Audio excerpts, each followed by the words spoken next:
All right. Good afternoon, everybody. Welcome, I guess, today's SMC virtual speaker series. Today's guest is coming at us from the Indiana Sports Corporation. We're talking about the Chief Community Officer for ISC, and her name is Melissa Thompson. Melissa, how are you today?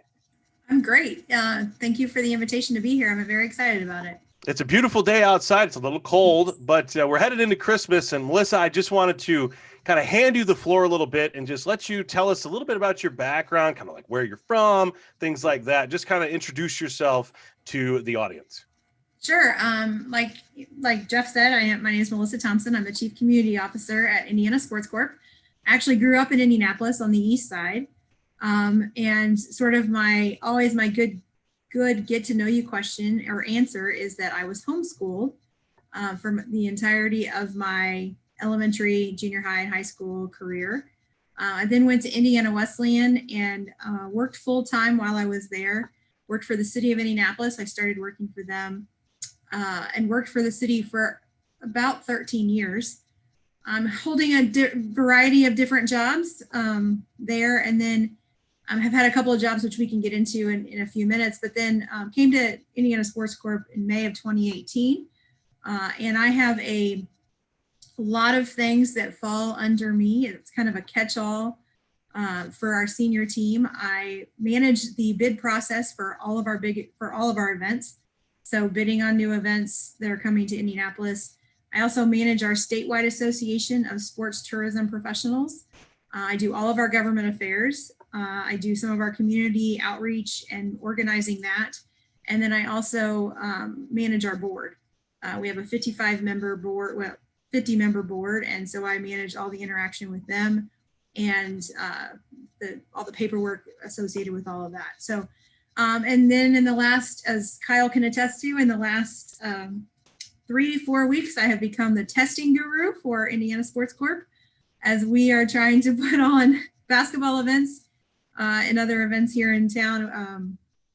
I have learned everything that I can and have become the logistics coordinator for testing for Indiana Sports Corp. So it's a little bit about me to begin with.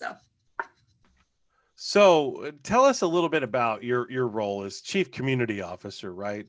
I've been thinking about this, and the more I keep thinking about it, the more I keep thinking to myself, Chief Community Officer. I'm thinking about relationships. Is that kind of the foundation of your job, is building those relationships and maybe maintaining them? Yeah, 100%. That's why you see the things that you do in my portfolio. So you have bids and bidding on new events, and that is a 100% a relationship business. So building relationships with national governing bodies, with the NCAA, with the NFL, with the NBA, with those groups that are consistently putting out RFPs for events. It is 100% about relationships. Government affairs, obviously, I mean, the interaction that we have with state and local government, that is 100% relationships. Our tourism around the state, again, relationships. So you are absolutely right. More of that title is about relationships and sort of an external affairs type focus for what I do. So if your background, I want to dive into your background a little bit, because I'm looking at your LinkedIn and I'm a little bit interested in the where you come from. So you've got a couple of things on here that are probably the furthest thing you can get from Indiana Sports Corporation when it comes to the foundational approach of the sports corp being sports, right? Right. Your first few experiences, it looks like they're not even close. What were those jobs like? Sure. So growing up in high school, I really wanted to be in politics. I loved politics. I loved the sort of excitement of it. This is where it does translate. There is very much a team atmosphere when you are working for a candidate and you are trying to get them elected. And I love that team mentality. And that's, very much what we have at Indiana Sports Corp. So I started out working for the city because I couldn't figure out a way to do campaigning and politics full time and still maintain my life, right? So I worked for city government and did politics on the side. And then the last job that I held when I was with the city was at the city council office, and I was the city clerk. So our city has a part-time council and a full-time staff. And so I ran the city council office and the full-time staff, ironically working for the president of the council, which at the time was Ryan Vaughn, who is now the president of Indiana Sports Corp. So you can make that connection. That's how that happened. But that position was also appointed by whichever party was in the majority of the council. And so in November of 2011, the party that I worked for lost the majority. And so I quickly realized I needed to find another job. And I still enjoyed politics, but I was kind of over government. Like I could do it in my sleep. And I wanted to challenge myself to know that because I had spent the majority of my career at that point in government, do those skill sets transfer outside of government? Could I do the things that I did in another job? And I was, you've been someplace for so long and you're like, am I valuable someplace else? And so it was at the very same time that the city had redesigned Georgia Street for the Super Bowl. And so they were looking for someone to manage the street as a venue and to bring new events there after the Super Bowl. And so when I left the city council office, I went to work for downtown Indy as a venue manager. And again, back to your earlier point, that was all about relationships, because what most people don't know is after the Super Bowl, the street wasn't even done. There were still like things that had to be completed. There was, setting up processes for how you do events and the safety and the cleanup and all of those pieces. And it was because of my relationships at the city that I was able to do that job and do it well for the first couple of years, because I had those relationships. And so things like Colts tailgates and the 4th of July, the big 4th of July party that used to happen, obviously didn't happen this year, and the Independence Day celebration that happened, like all of those things were things that I worked with other event planners to put on down there, and really got me connected more to Indiana Sports Corp, because they do Big Ten football down there, and a lot of their events at the stadium had a component that was on Georgia Street. So that's when I became fairly familiar with Indiana Sports Corp, and was able to get to be a volunteer for them and get to know a lot of them. And then after a couple of years, I will tell you, the venue business is hard. It's really hard. And especially if you're the only person that is responsible for the venue. And so you're working all day long, and then, you're having to work all weekend while you have an event going on. And so I kind of got tired, and I was like, I don't know that I want to keep doing this. And so I went to work for a small consulting firm and started to build their event planning business with the connections again that I had. And so I did some lobbying in there. I did some event planning and some lobbying and some grassroots work. But again, all based on relationships. So much of what we do is based on relationships. And then in May of 2018, Ryan was here at Sports Corp and called me and said, hey, I've got some people who are leaving, and I've got this position that I'm sort of putting together based on those two people's former jobs. I'm going to kind of make it into one, and I'd like for you to, apply for that job. So that's kind of how I ended up here. But I mean, it, again, really goes back to what you said about relationships, and it's just building partners all over the city, all over the industry, and knowing that, at some point you're both going to need each other, right? And how do you make that work?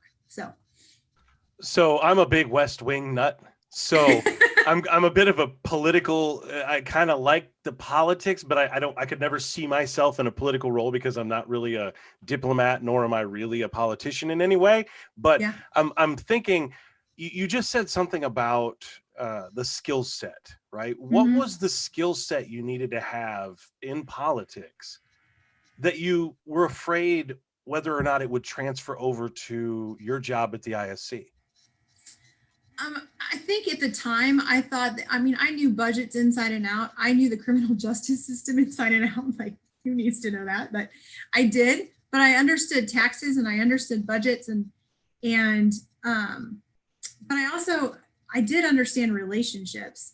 And I think that it's one of those places where it's just a fear of something new, not knowing And I just wondered, like, is there any company that's going to need this skill set?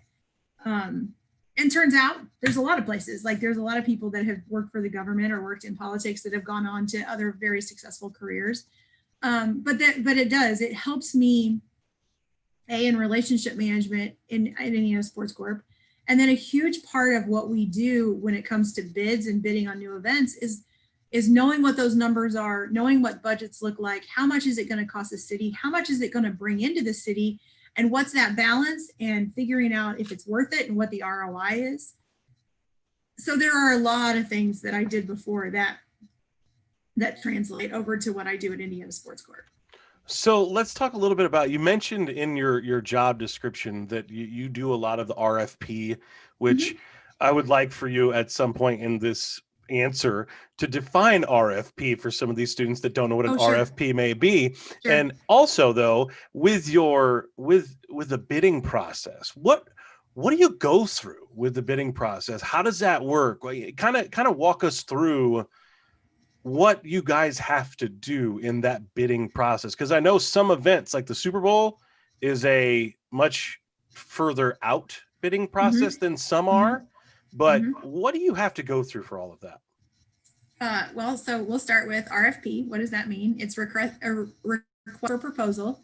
And so event owners, which can be defined as just about anybody, the NFL, the NBA, the NCAA, a national governing body, which are the folks that oversee Olympic sports.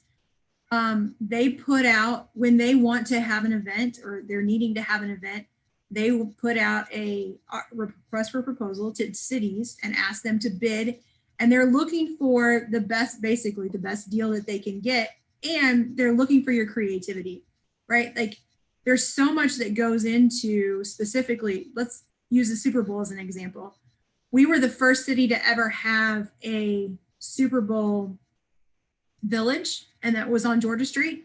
And now that's a requirement in every single bid that the NFL puts out, right? So they want to see that kind of creativity. If you go back to 2015, maybe 2010, Indianapolis was the first city to read to the Final Four and to do the Final Four Music Fest. And now those are requirements in when the NCAA puts out bids for the Final Four. So that's usually what an event owner is looking for, is creativity. When we get that, we start to look at, and to your point, some events are years out, right? Like they bid these things. Like we have the Final Four for 2026. It's already been awarded to us.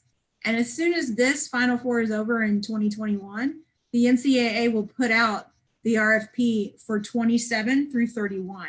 So we're talking about, potentially long after I'm gone, events that are going to happen. But Indianapolis is very special. We all work together very well. And it's sitting down, we get those RFPs and I get everybody together, which is Visit Indy, who controls all of our hotels and managing hotel blocks. I get our venues together. I get our sports teams together, and we all sit down and we start to break apart that RFP and figure out who's going to work on certain things.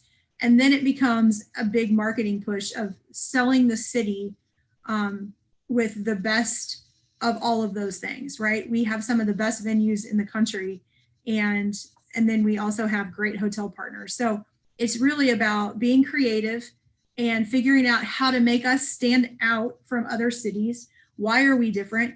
We are technically considered a mid-major market. We are not, the Chicagos, the New Orleans, the Dallas and Houstons and New Yorks.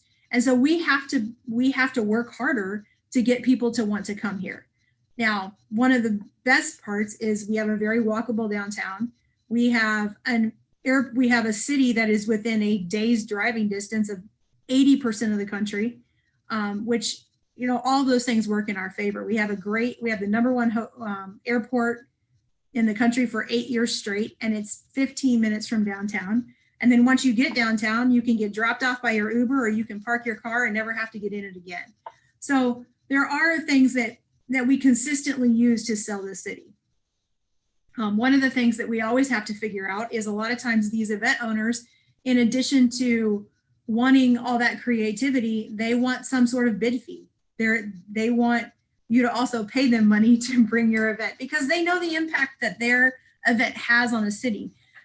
They know, again, let's use the NFL as an example. They know the amount of people that they're going to bring to your city, and those people are going to spend money, and that's going to come back to you in taxes and sales tax and hotel tax and rental car tax.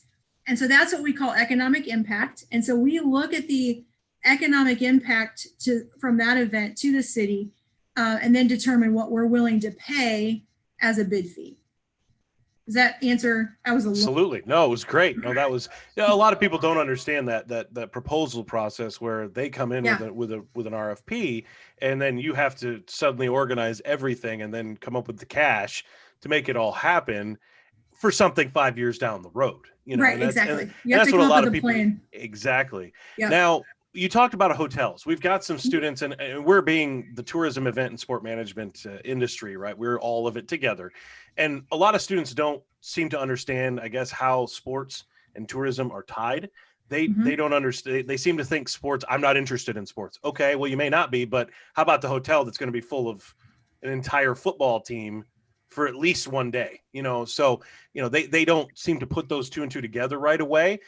Talk a little bit about that portion of your job with working with Visit Indy. And I don't know if a lot of students understand that relationship that Visit Indy has. They see the ads that say Indy, come back downtown and things like that, but they don't seem to understand how Visit Indy is tied to you guys. Explain that process a little bit, how you're tied together. Sure. So Visit Indy is the Convention Visitors Bureau for the city of Indianapolis. I don't blame them. They didn't like ICVA, so they changed to Visit Indy. It's a much better name.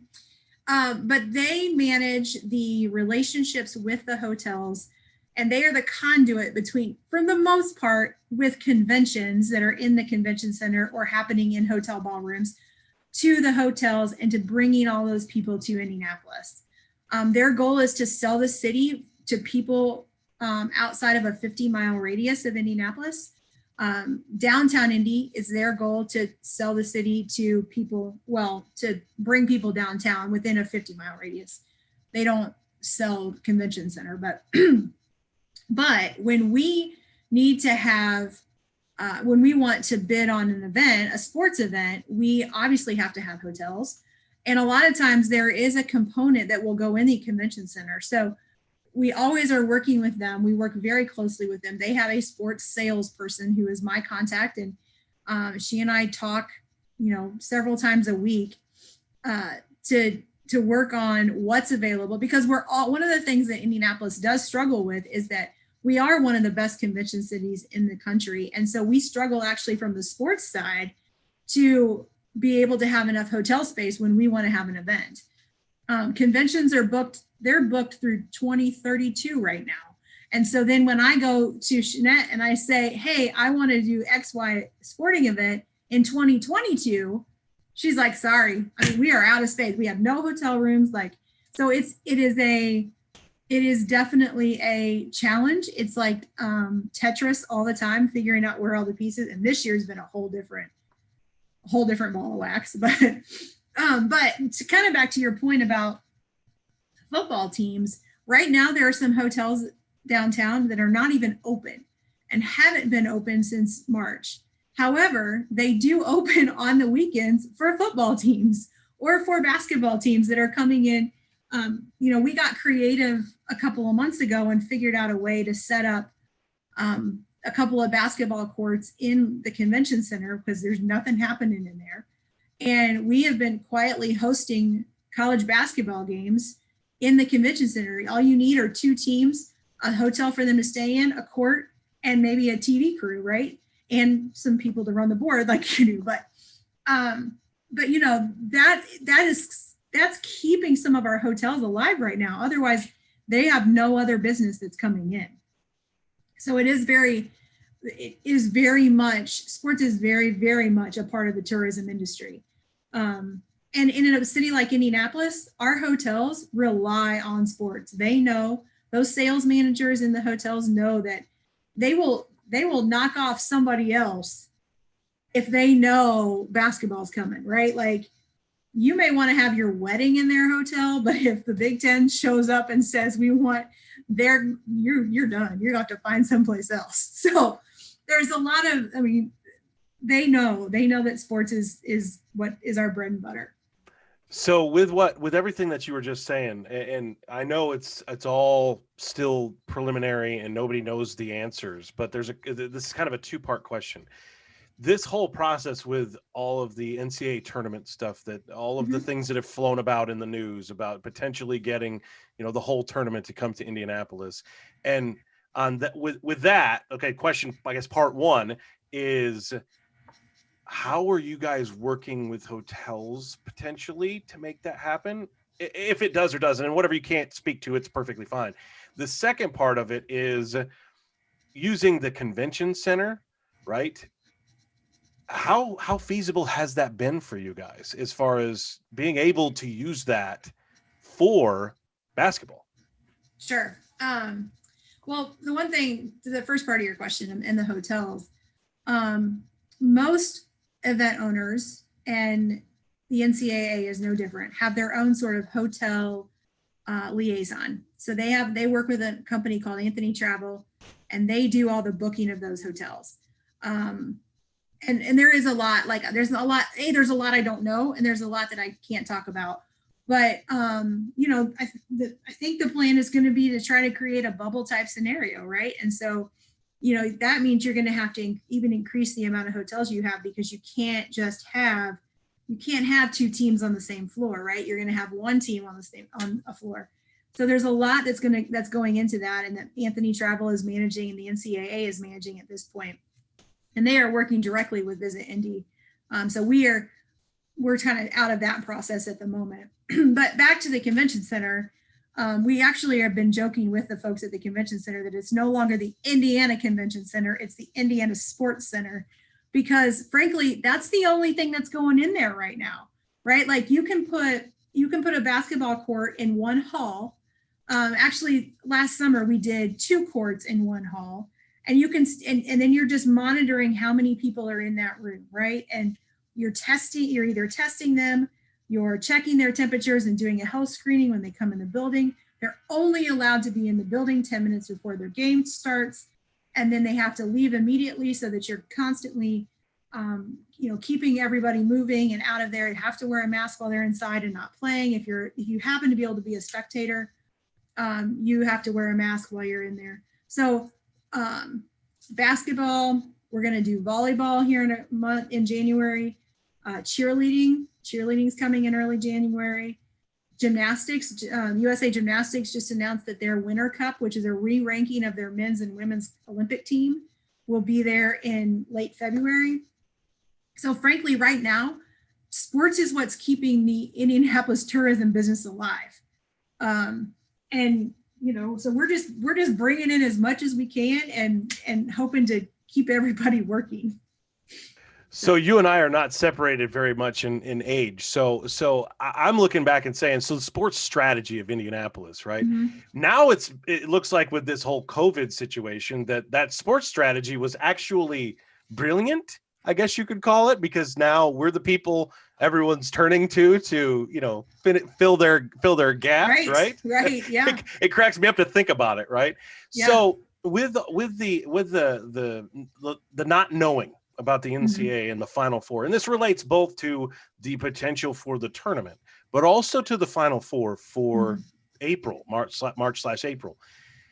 How are you guys responding right now, not knowing any answers? When I say any answers, I mean fans, travel restrictions, guidelines from states, quarantines, all of that stuff. How are you guys dealing with all of that? I guess right now, because I guess there's so many things that are up in the air right now, it's hard to ask the question even, right? So let's focus on the fans, not knowing, are we going to have any? Is there going to be limited? Are there not going to be any? Right. So back when we started, now when you're awarded a Final Four, you technically do a kickoff session 18 months before your Final Four. So when we started our kickoff in September of 2019, it was, this was going to be great. Atlanta was going to do theirs in 2020, and then Indianapolis was going to be back in 21. And then, obviously Atlanta didn't happen. And so we started our real kickoff meetings in June of this year. And at that point, the NCAA said to us, we have to plan for at least 3 different events. One that doesn't have fans, one that has limited fans, and one that potentially is at full capacity. And we're still doing that. We're still planning 3 events. And, we have to kind of keep that parallel track running. Now, I mean, we've basically gotten to the point now where like all of those ancillary events, the big music festival is not going to happen at White River State Park because you just literally can't. You can't have all those people, packed in there, but maybe you could at Victory Field, right? You could put people and spread them out. You could have more people in there. It holds more people. So there's a lot of different things that we're doing. And I mean, we're doing typically, well, this is going to happen. One of our community programs is that one of the sponsors of the NCAA redoes a basketball court at a local facility. And so they are working, right now on that. And their sponsor would normally bring in people to do a volunteer day on the day of the ribbon cutting. Well, that sponsor doesn't allow their employees to travel. So how are we going to do some sort of virtual volunteer? And so we are creating a virtual volunteer experience. And maybe that is going and volunteering at a food bank in your community, or going and picking up a bag of trash in your neighborhood, or, all of those things that you might do when you came here, just doing it virtually and then posting about it and letting people know that you did it. So it has taken a level of creativity that I forgot I had. You get to the point, and you can probably understand this, like you get to the point where it starts to become routine, like we're doing the same events every year and we got this and whatever. And all of a sudden this year, I feel like we've all had to use our brains far more than we have in a long time. And frankly, that's good, right? Like it's an exercise that we all needed to do, and things will change because of it, right? And another part of my job, outside of bids, I manage our board. And we were lucky if our 50-member board, we were lucky if at an in-person meeting, we got 27 board members there. We have almost 100% attendance right now, virtually. So why would I ever take away that option? Because now I can have almost 100% attendance, right? So absolutely, I totally agree with that. So let's circle back for a minute, and I want to kind of have a little bit of fun with this question. And that's, you had the job of managing one of what I say is one of the coolest locations in Indianapolis. A lot of people, they blow past it and don't even think twice about it. I worked on it for a year while I was working in retail between jobs, right? I worked at Georgia Street, selling hats, right? I was there for the Penn State, the Penn State Wisconsin game, and sold when Penn State beat them, and I was able to sell out of post-game T-shirts and everything else. But that venue, right? It really wasn't even a street prior to the Super Bowl. It was kind of an alley, so to speak. It really wasn't a street. A little bit about that history. Kind of tell us a little bit about how that came about and how in the heck did it become what it is today? So you're absolutely right. I mean, it was basically an alley. And I think that it started under Mayor Peterson. And at the time there was federal funding available, federal transportation dollars that were available. And there were some folks at Department of Public Works and it was part of the bid as well for the Super Bowl to create a Super Bowl village. And it just all sort of like came together. And in addition to the federal funding, they were able to get some state funding as well to redo that street and to make it into an outdoor venue, a space for people to gather. It literally, most people don't know this, it has all the bells and whistles to put on a massive rock music concert they're literally just sitting out there. Nobody knows that all that, there's so much electronics out there. There's so much availability to water, to electric, to sound. And it really is. And frankly, sometimes a very underutilized space, I think. It does have its challenges because there's an apartment building and a condo building on it. There's restaurants on it. So you have to always allow access for those people. So it does have its challenges, but it is really a great venue, and a different venue that that the city came up with as part of that bid for the Super Bowl. So what was your favorite, I guess, event that took place that maybe you got to plan while you were running it? What was your favorite event there? So there's probably one of my favorites and then a series that was my favorite. We started, after about a year that I was there, we started doing basically Christmas in the city kind of thing.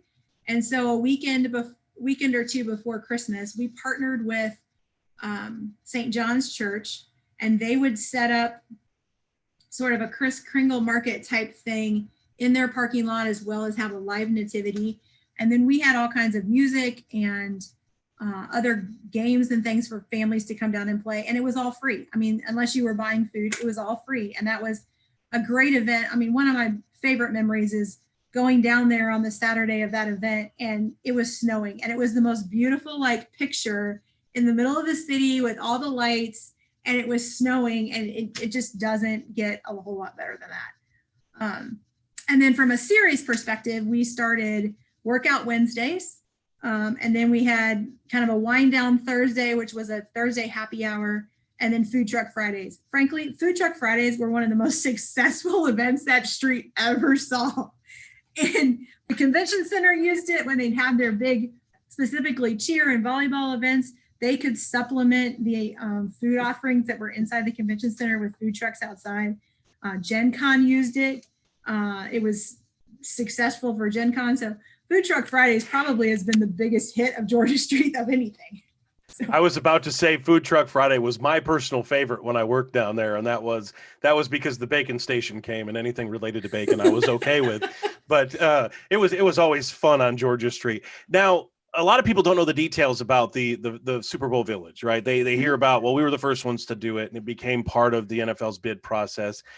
Explain to us what was in that, and being A, in the village, and B, and being part of the process of building this thing up, because you were in the government office at the time, right? And you obviously got to see some things that nobody else got to see, and not a lot of the students now, I guess, understand. We're far enough out, I guess, that maybe they don't understand that they rebranded pretty much all of downtown, right? How did that all come about, and really, how much effort did you guys have to put in, even from the governmental side? Yeah, that's a great question. So back to the first part of the question, the NFL always has what they call the NFL experience, right? Which happens in the convention center. And it's an opportunity for them to allow their sponsors to activate inside. And you typically have to buy a ticket to go to the NFL experience. It's not expensive, but you still have to have a ticket. And so we created Super Bowl Village, which was free and allowed us to have concerts and outdoor activities and food and drink and the zip line. Don't forget about the zip line. But it was all free to the members of our community, because maybe they couldn't afford or didn't want to go to the Super Bowl experience, but they could come down and be a part of that. And I think that that's what's so special about Indianapolis, is that we create opportunities for our community to get involved, both from a volunteer perspective and just to enjoy the event and become a part of it. You likely don't have a ticket to the game because, those tickets are A, expensive, but B, also divvied out to, nobody from the community. And so it gives people an opportunity to be part of this event that has come to their city and is making a huge impact. Second part of your question, being in government and what we changed. That's another piece of Indianapolis being built to host sports. Like, that runs from the governor's office to the mayor's office to Visit Indy to Sports Corp. Everybody's on the same page. And so when we call up DPW and say, hey, we want to change the name of this street, they go make the street signs and they put them up, right? Like, it happens all very effortlessly. And and everybody's on board. So you'll notice, like, during the 500, they changed the street names to drivers' names. And it's just to give all of downtown and all of the community a real gives them the ability to feel like they've bought in, that they're a part of what is happening, even if they're not going to that event. And I think that that's what makes Indianapolis special. And some of the students might not know, but like the Hampton Inn was not the Hampton Inn during that time. Oh, yeah, I forgot about that. It was the Bud Light Hotel, and it was completely blue. Like everything it was outrageous how, I mean, the whole city had just transformed. I went down there a couple of days during that week, and the whole city had transformed. And of course, I was there at night, which was dumb of me, but because there was 100,000 people walking the streets, and everyone was going to the village, and there were parties everywhere, and you're just sitting there going, wow, this is our city. It's not what you expect to see every time you go down there. Well, that was the point, I guess, right? Right. Yeah. So Kyle, I think we've got a couple of questions in the chat. We've got a few that have been dropped into our YouTube chat as well. So I'm going to let you take over, and Melissa, and Kyle's going to run the show. Okay. Well, I haven't been paying attention to the YouTube, so I'll have to catch up on that at another time. But come on, Kyle, get with it. Well, the last few times the chat has been disabled, so I was just figuring it was disabled as well. Oh, he was making an assumption here, Melissa. Yep, that right there is a big X on his yeah. But anyway, when's your intern exit interview? Come on. I think like May, maybe the end of April. But anyway, we'll start with the two questions that are in the Q&A here. So what advice do you have when you're first coming out of college looking for a job? I guess especially during this time of COVID. Well, and right now is hard, right? Like normally I would tell you, go do anything, right? Like just get your foot in the door. And it might mean what I call schlepping, bike rack around. But like, you got to start at the bottom. You got to start somewhere, and that you're not going to walk into probably the position that you want to be in right off the bat. And it's going to take a little bit of time to start to develop those networks, but that becomes really important because as you start to meet people and network with them and they know you're a hard worker, then you can move up that ladder pretty quickly. Internships are important, especially in this town. A lot of the people that are in positions started out as interns in at a particular place. I mean, right now we have 1, 2, 3 members of our event team were interns here. Our PR person was an intern here. So it definitely is a pipeline. So even if you graduate and still can take an internship, it could benefit you in the long run. But understand there's a lot of long nights, there's a lot of hard work, but it pays off in the end. And then what stands out to you in like an interview, and what is a quality that you look for in somebody when interviewing them? The willingness to do anything you're asked.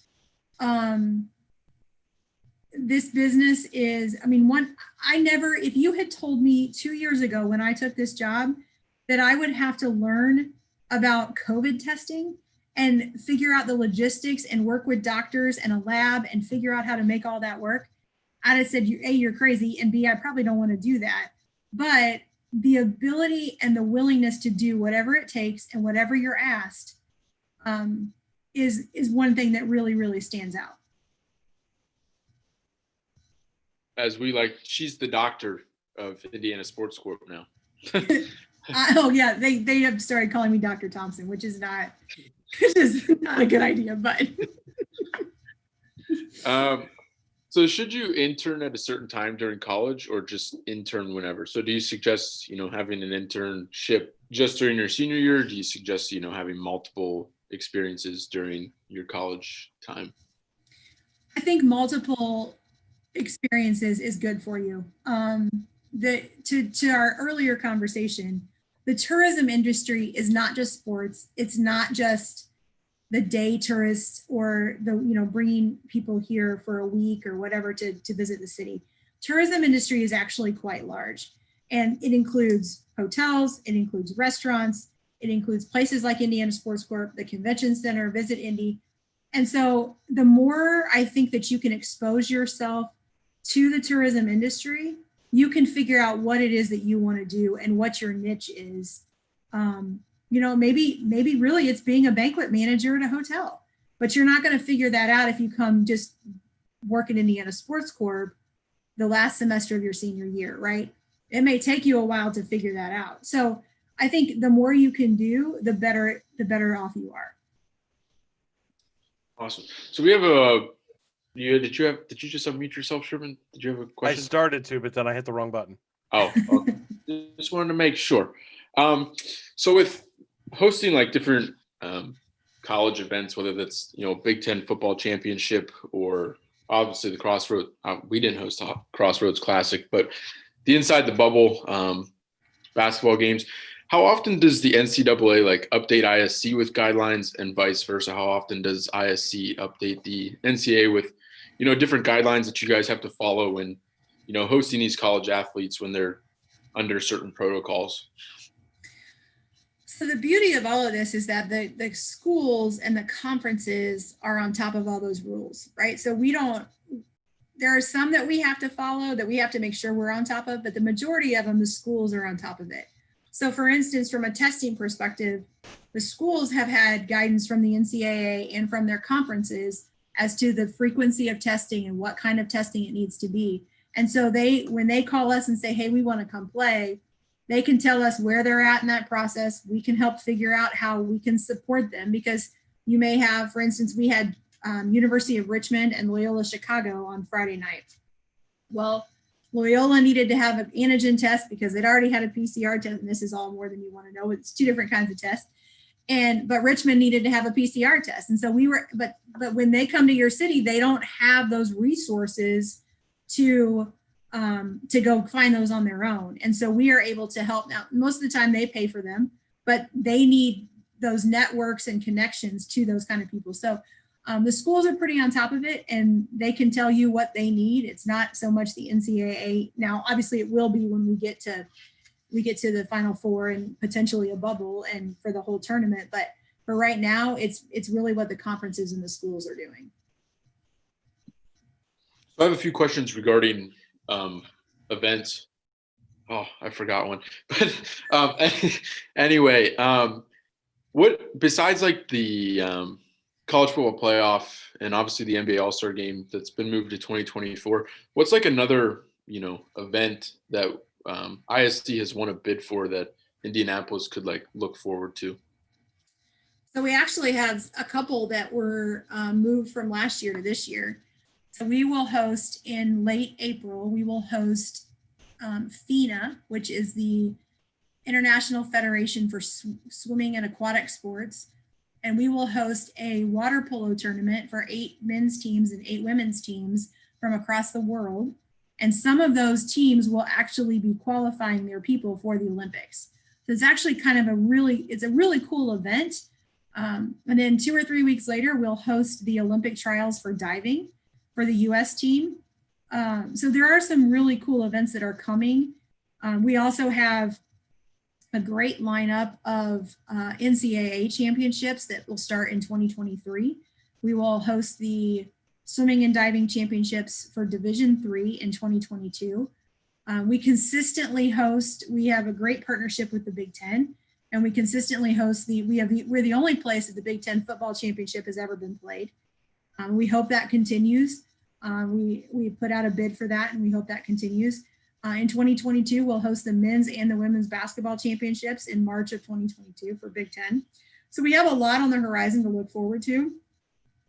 Obviously, our NBA All-Star game got moved to 2024, but we still have a great lineup coming of things that are going to happen. We have first and second rounds of March Madness in 2022. So hopefully the tournament goes back to its typical rotation, and we'll host first and second rounds at Bankers Life Fieldhouse, which we'll do again in 24, and then we'll have a regional in 25 ahead of our next Final Four in 26. So we actually have a lot on the horizon, and we have several things that we have out to bid right now that we're waiting to hear about. So there's still a lot coming, even though it's been a really rough year. We have a lot of things to plan for. Now I remember what my other question was. So what benefits do you see for the NBA All-Star Game being moved to 2024 instead of obviously doing it this upcoming year? Are there any, obviously there's some benefits to it. 100%. We get to show more than just family and friends what the city of Indianapolis can do, right? Like, it was going to be rough. If we were going to do it, it was likely going to be done with no fans, which means there are no fan experiences. There's no parties. There's no community stuff involved. And so it actually is great for, it would just literally be a game. And the ability for us to get to showcase our city. I mean, it's been a really long time since we held an all-star game, and that the NBA has really been here. And so the ability to really be able to showcase our city, I think is great. And the fact that they that they didn't try and just squeeze it in and just do a game is great for us.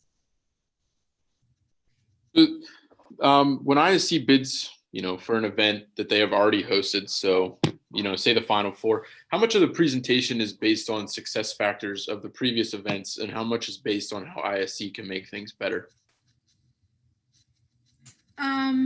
That's a great question. I'll take the Big Ten for example, because we just did a bid for the Big Ten, and some of it has to do with who you're presenting to. So for us, the Big Ten, a lot of their senior leadership has changed in the last 3 years. And so there are people that work there now that are making the decisions that don't know the history that the Big Ten and Indianapolis have. And so a big chunk of that is to remind them where we've been and where we're going. But yeah, there's also a good chunk of it that is being creative and showing them what we can do and how we can do it better than other cities. And showing them the benefits of coming to Indianapolis. So for instance, on the Big Ten, was it probably 50-50? Yeah. For an NCAA Final Four, it's going to be a little less about what has happened in the past and a lot more on how we can be creative and do creative things while they're here. So when you're bidding with the Big Ten, obviously they haven't hosted the Big Ten championship anywhere else besides Indianapolis. So when there's other cities bidding, how do they compare? Like, obviously Indianapolis has been the only one to host it. So how do they compare that to like other cities? I feel like it'd be is it difficult for them? Cause like, I don't know how their process works. Because like they only have like one spot to like compare their success. Compare it to, right. Yeah. It's not like the Final Four travels. Frankly, they're probably comparing everything to us, right? Like, yeah. And can this city do it better? Yeah, so I don't know how that process is working. I know that we tried to remind them of all the really great things that we have done with them and for them, and just how great, how central and neutral Indianapolis is from a Big Ten perspective. And you don't necessarily want to go to a place that is sort of the home of a Big Ten school. Yeah, I don't really know how their process is working, although I suspect we're bidding against ourselves, which is kind of not cool, but it is. So see how that goes. And you talked about creativity when doing bids. So like, what's been like the most creative bid that you guys have, put together? And I think Ryan kind of mentioned one that kind of stuck out to me in State of Sports, which was the one in Lucas Oil that I think is the swimming one. Yeah, like that's a little crazy. If you want to explain like what that was. Sure. So USA Swimming, and they are the national governing body for swimming and for Olympic sports. And they put out an RFP earlier this year to potentially move the Olympic trials in 2024 to an NFL stadium. They are consistently selling out.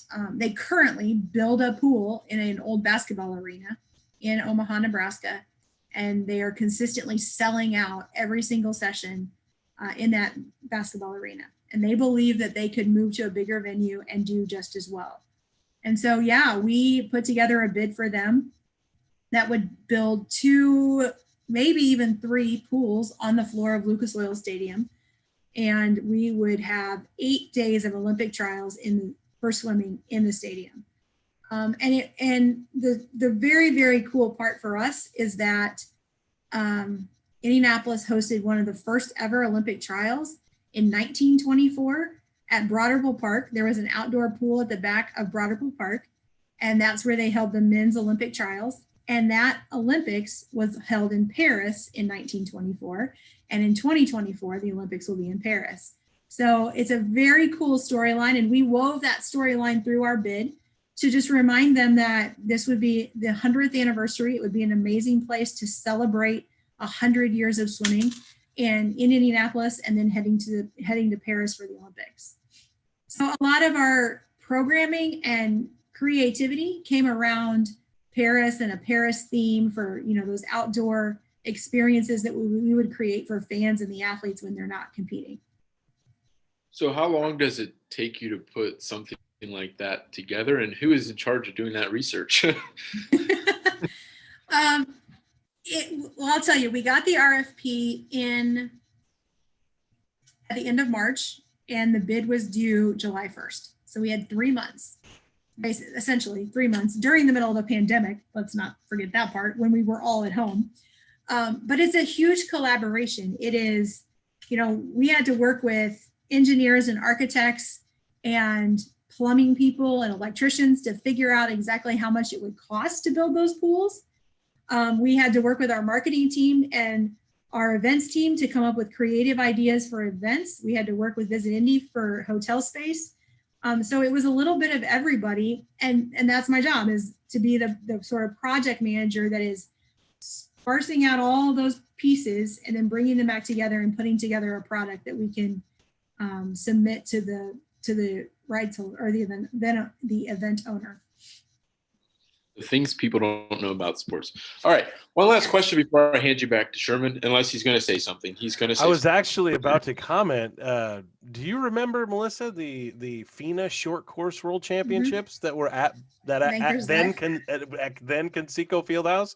Yep. They literally brought a pool in and put it on the concrete floor and made it happen. It's wild. There's actually a time-lapse video out on YouTube of that building process for the 2004 short course championship. So we've done this before. That might be part of it. But anyway, Kyle, back to you. Well, and I will say, like, I mean, think about this. How cool would it be to do that time-lapse video in Lucas Oil Stadium in the middle of June with the roof open and you could like fly a drone? I mean, it would just be super cool. It would be insane. That would be the content that would come from that alone would be insane. Yes, it would be. It would be awesome. All righty. One last question before I hand you back to Dr. Sherman. And this goes for anybody. What is the best way to connect and network with people? I guess just in general, but also during this time. You know, I mean, sometimes it's just reaching out to people and saying, hey, I know we can't have coffee in person, but could we do it on a video chat? I think that the interesting thing about this and sort of the rise of Zoom and other platforms like that is that I no longer just take conference calls, right? Like before, you'd be on a call, everybody would just say, oh, I'll call you. Well, now it's like, because we don't have this face-to-face anymore in person. And this has given us, I think, a way to be able to communicate. And so, you know, it's go do it. Go ask somebody if they'll have virtual coffee with you. If it's somebody you want to meet. And that's again, another beautiful thing about Indianapolis. You can call up anybody at Visit Indy. You can call up anybody at Indiana Sports Corp and say, hey, I'm interested in this. Would you have a cup of coffee with me? And we'll do it, because we know that we have to continue to build that pipeline. We have to continue to get people involved. The only way we continue to be successful is to continue to grow that base of people that are involved. And so just keep doing it. Go, you know, have virtual coffee. It's weird, but you can do it. All right, so I'm guessing, Kyle, you're handing it back to me now. Sometimes the communication is missing from time to time. I said I'm handing it back. I figured there was some kind of link going to be in there to take her from her to me, but that's okay. I've got you. So, okay, Melissa, so I always end up, and this has been a phenomenal session of getting history. The thing in the 1924, I knew nothing about that. That is awesome. And the connection for 2024 is going to be outstanding. I can't wait. So I always end the show with allowing the guest to just kind of take the floor and tell us anything. I call it the parting shot. Tell us anything any type of advice, tip, trick, anything that you can think of that would be useful for students, that could be kind of what they kind of jump onto and maybe hit you up afterward and say, hey, can we have that virtual coffee session? I give you the floor, Melissa. Wow.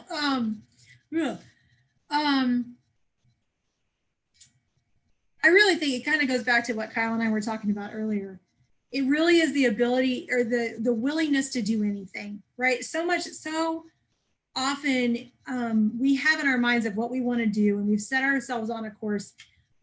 This is not engineering, right? This field is so broad, and the ability to just learn a bunch of skills that you're not an engineer. You're not going to graduate from school and go straight to Roche and work at Roche your entire life as an engineer. That's not the way this works.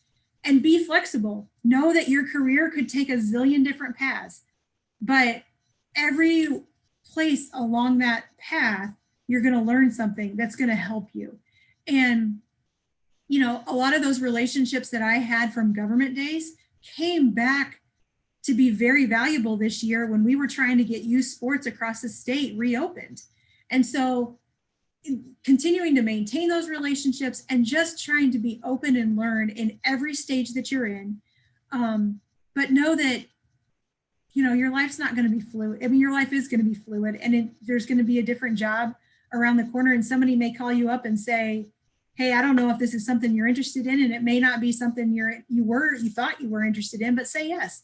Go figure it out and go learn a new skill set and try something different. Who knows? Sometime down the line, I may need these testing logistics skill sets that I've acquired in the last 3 months. I hope not, but who knows, So I think it's just being open. Be open and be willing to learn and be willing to work hard. And that's what gets you noticed by people. And that's what can make you really successful in this business. See, I always put people on the spot, and that gives me a really fresh answer. I love that. Thank you, Melissa Thompson, for coming on here today, taking part in the speaker series. I do want to plug our next one. It's a big one. It's coming up January 18th. We are at 11 for that. Yes, Kyle? Wait, what? We are at 11 for that, right? I think you got to work on your host communication. Oh, what? Now wait a minute. I believe so. Yes. Hey, January 18th, coming up at 11 o'clock. That is Ryan Vaughn, the president of Indiana Sports Corporation, is coming on to chat with us and provide you with a lot of outstanding information. It's going to be great. Maybe by then we'll know something. Maybe by then we will know something. I can't wait. Thank you again, Melissa, and everybody that attended today. Kyle, as usual, bang up job on the Q&A, and I look forward to seeing you all on the 18th. Get signed up as soon as Kyle shares the link. And hopefully we'll see you very soon. Have a Merry Christmas.